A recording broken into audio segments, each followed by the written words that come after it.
boxing news. Okay, we'll start with this. Well, this past weekend, the reigning WBC 122-pound champion, Yamileth Mercado, in defense of her title, took on the very game, very capable Alejandra Guzman in what was a firefight from start to finish. The consistent pace and pressure of Yamileth Mercado allowed Yamileth to pick up most of the rounds, though don't let the scorecards tell you the story of this fight. She had to fucking work for those rounds. I'd say that, on paper, Alejandra Guzman only picked up 2-3 rounds by my count. But what rounds Yamileth Mercado did pick up, the reigning champion, those were rounds where she had to work for it. Showed a good chin. Good toughness, good durability, albeit in the absence of good defense. Took some hard shots. It was a very wild second half to this fight as Alejandra Guzman landed some heavy firepower, heavy shots of her own, and Yamileth Mercado, she took the shots. Yeah, she could take a punch. If you had to put your finger on what kind of fighter Yamileth Mercado is, she would be best described as a pressure fighter, a come-forward aggressor that likes to let her hands go. Subdue her opponent by way of volume. Whirlwind of punches. It's what she does, it's what she's good at, and it's a requisite, a necessity, I dare say, that this kind of fighter with this kind of base style be able to take a punch, be able to take what shots come back at them. Yamileth Mercado exhibited a good chin, though, moving forward. I think that these problem areas are areas that she needs to work on. She may be able to survive heavy leather from the likes of an Alejandra Guzman, but if it were a Mayerling Rivas opposite the ring of her, Mayerling, the reigning WBA champion at this weight, well, I don't know that Yamileth would have taken the shots as well as she did. Yamileth is young, 22 years old, only 22 years old, and there's plenty of time there for her to fully round out as a fighter. Yeah, she's young. To fully develop. These are the kinds of difficult matches that allow a fighter to identify what problem areas are a problem and hopefully fix them. Apply the tweaks, apply the changes, as to not get hit with punches that, they don't need to get hit with. So I reiterate, if that were Mayerling Rivas opposite the ring of Yamileth, or Daniela Bermudez, I'm not sure that Yamileth would be able to absorb punches from them as well as she absorbed the punches from Alejandra Guzman, the very game Alejandra Guzman, who I myself was not familiar with ahead of this fight. I didn't know what this girl brought to the table, but having seen her in action, I have to say that I'm very much pleased. I like what I saw, and I would like to see more of her moving forward. She's tough. I think overall, Alejandra gave a good account of herself in spite of coming up short, in spite of not winning the decision. I think she gave a good account of herself.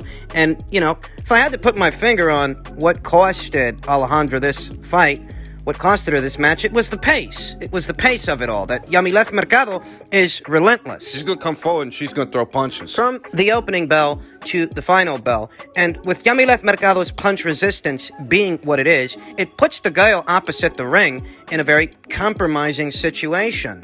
It's very hard to fight a fight of finesse, a fight of precision punching, when you've got someone barreling down on you the way that Yamileth does. It flusters you. It, in effect, takes you out of your comfort zone.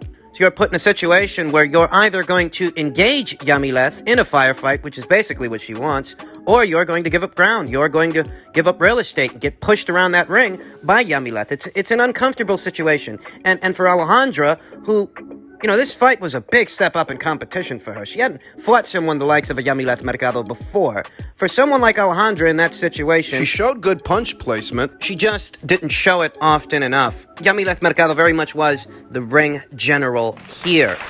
The work was often scrappy, and at times Yamileth did lose her form. There were some glaring defensive deficiencies. What you got from Yamileth Mercado, you got from her consistently, round after round. She was controlling this fight. And this was Yamileth Mercado's first official defense of the WBC Super Bantamweight title. Where she goes from here is anybody's guess. There are many titillating matches out there for her. Few defensive deficiencies aside, Yamileth Mercado does have a very crowd-pleasing style. She's all action and all business. There's room for improvement, but there always is. Overall, it was a good showing for Yamileth Mercado. It's a fight that I think she can definitely learn a lot from, and it just so happens that, she needs to before she takes on the other reigning world champions who are a bit more experienced and a bit more maturated. The other world champions at this weight. Congratulations to Jamie Mercado. In other news, per a tweet from Salvador Rodriguez of ESPN, they tell me that Triple G versus Murata has actually been talked about, but first they are going to look for a fight for Ryota to get into the rhythm. The fight with Triple G could be at the Tokyo Dome.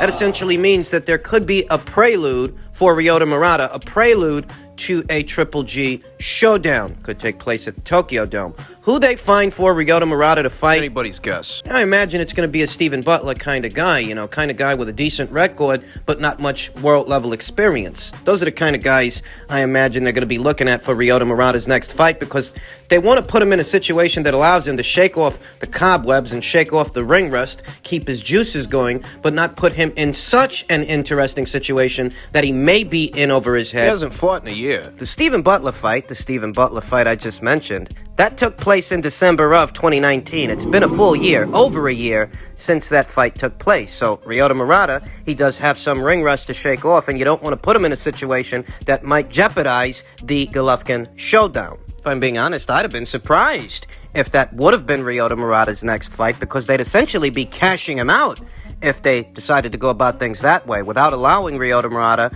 to have a little tune-up fight, little keep-busy fight to get his juices going again. He hasn't seen any action in the last 12 months. Whereas Triple G has. He was last in action in December of last year, December of 2020. Still breaking in a new trainer in Jonathan Banks. He's in an experimental phase, but all the same, Ryota Murata has cobwebs to shake off. Triple G doesn't. Triple G got the fight last year. I saw some rumblings, some vagaries indicating that Triple G had ditched Jaime Munguia for Ryota Murata, and I questioned the accuracy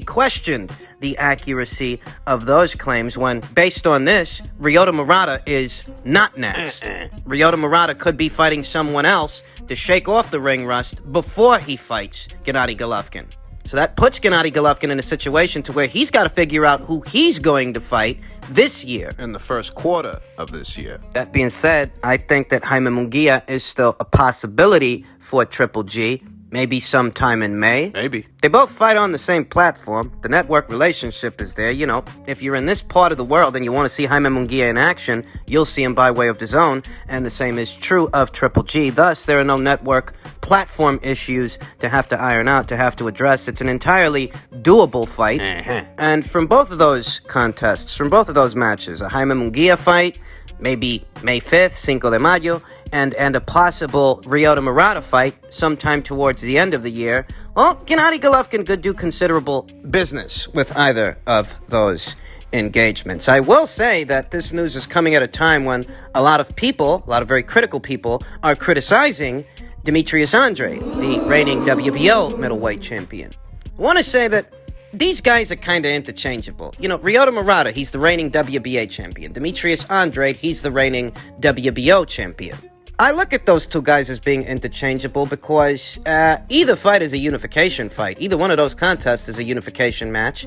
It's not like Demetrius' resume is head and shoulders above Ryota Murata's. It actually isn't, in spite of Demetrius being a two-division champion. There is a bigger financial incentive for Triple G. There is a bigger financial incentive for him to fight Ryota Murata over there in the Far East, in the land of the rising sun. A financial incentive that Demetrius Andrade doesn't necessarily provide. No, not really. I also happen to think that the Andrade fight is a riskier fight for Gennady Golovkin. I think that stylistically, Demetrius can give Gennady a harder time than Ryota Murata can. The Murata fight is a more winnable fight. The way it all breaks down, you're talking about a more winnable fight against a more beatable opponent that gives you more money. In that situation, for a 38-year-old fighter, 38-year-old champion, what do you think Gennady Golovkin's going to do? Think he's going to fight Andrade for the honor and the glory? Understand, I'm not castigating anybody. I'm just giving it to you straight. In that situation, Triple G is more likely to prioritize a Ryota Murata fight, which could be a mega event over there in Japan. It could be a mega event over there in the land of the rising sun. In that situation, Triple G is more likely to prioritize a Ryota Murata unification match as opposed to a Demetrius Andrade unification match. And that's without condoning or condemning. I'm just telling you what I think the guy's going to do. How you want to feel about it is up to you. There are crowds attending fights in Japan. There was an audience in attendance late last year for that Kazuto Ioka versus Kosei Tanaka showdown, that fight. There were people there. There's live gate revenue to be made in the land of the rising sun, whereas here in America, things are a little bit more unstable. There are any myriad of reasons why Triple G would prioritize a Murata fight over a Demetrius Andrade fight. And that is what I think he's going to do. It is. And, for all intents and purposes, that's what this report indicates. You never hear that Gennady Golovkin is looking to have a fight with Demetrius Andrade. You just never hear that. It's not Demetrius Andrade's fault. It really isn't. It's one of those things that just is what it is.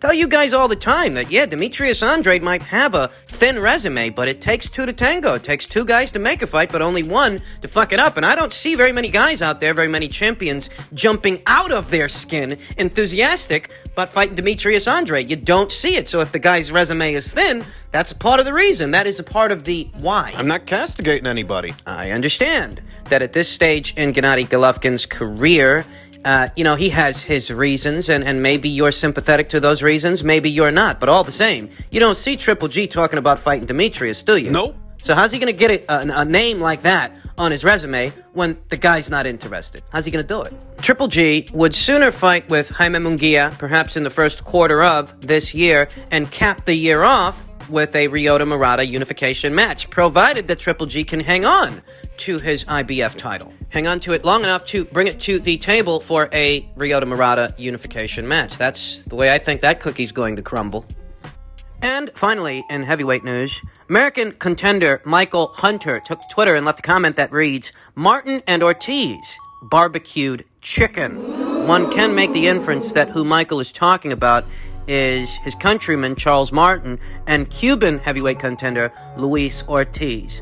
A fight with either of those two guys, if I'm being honest, makes for an intriguing situation, one more mildly intriguing than the other. I think that a lot of people out there would give Michael good odds to beat Charles Martin. Luis Ortiz would be the more intriguing engagement of the two engagements, though all the same, these are good fights for Michael Hunter, who is still a network and promotional free agent. He's not really on anybody's side of the street. I'll tell you that given what's going on with the PBC, what rumors and rumblings are circulating out there in the boxing cosmos, these boxing streets, the PBC could do a lot worse than to sign this guy to some kind of a deal. It could. But it's not just signing a fighter like Michael Hunter to a deal. It's making the kind of fights that actually get attention.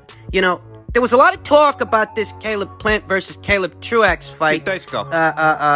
And the viewing figures were encouraging. They were. But encouraging viewing figures aside, the fight itself was not a good advertisement for either the PBC's brand, Caleb Plant as a fighter and as a champion, or the sport of boxing. That was not an exciting, intriguing fight. That's not the kind of fight that's going to make any new boxing fans, bring any new boxing fans to the sport. It's not. Nope. Nah, a good heavyweight mashup, a good heavyweight matchup, contest. That'll do it. Well, that'll do it. But the guys have got to be evenly matched. You got to stop putting on these gimme fights. These foregone conclusion fights. I mean, who do you really think walked away from that Caleb Plant versus Caleb Truax fight telling themselves that they'd like to see more fights like that? Very soon, we're going to see a matchup between Oscar Valdez and Miguel Berchelt. All Mexican shootout between two young Mexican fighters. Both guys are action guys. The kind of fight that's a great advertisement for boxing because you know what? There are risks involved. There is something on the line.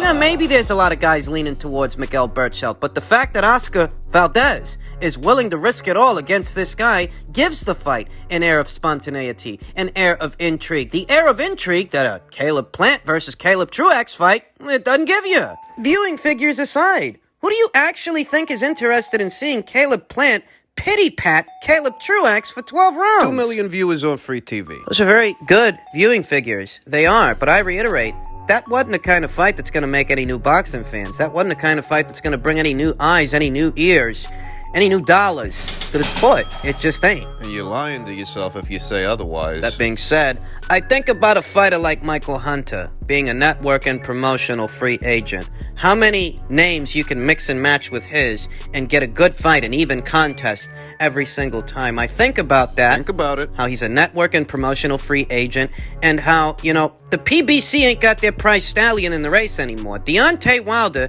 at least for now, is out of commission. They need a face. They do. For their heavyweight division. They need a face. They do. to carry the PBC banner. Perhaps some effort can be poured into the career of Michael Hunter, and they can mix and match their guys against him. So throw him in there with Charles Martin. Throw him in there with Luis Ortiz. Gotta understand there ain't no world titles on that side of the street for anybody to fight for, so the most they can do in that situation for their heavyweight stable of fighters and their network affiliates is to stage even contests that captivate the boxing community's hearts and minds. So you ain't got no belts to fight for on that side of the street. That ain't gotta be the end of the world. You can still put on good programming. You can still put on good fights. In the interim. If I'm being honest, the news revolving around what was their prized stallion, their champion in this division, the news revolving around Deontay Wilder, it doesn't look the least bit encouraging to me. The guy wants to get paid an arm and a leg every time he fights. And he's not even a champion anymore. I really think that the PBC, moving forward, really need to rethink how it is they've been doing things. They've frittered a lot of money away on that guy, a lot of time, a lot of attention that hasn't resulted in very much. I mean, look at where he is right now, and you tell me if it was time well spent. You can't pay all these guys an arm and a leg just to fight somebody with a pulse. It's just not a sustainable way of doing business. It isn't. It's wasteful. I happen to think that that's why Deontay Wilder here today in February of 2021 still doesn't have an official fight date Announced. locked in.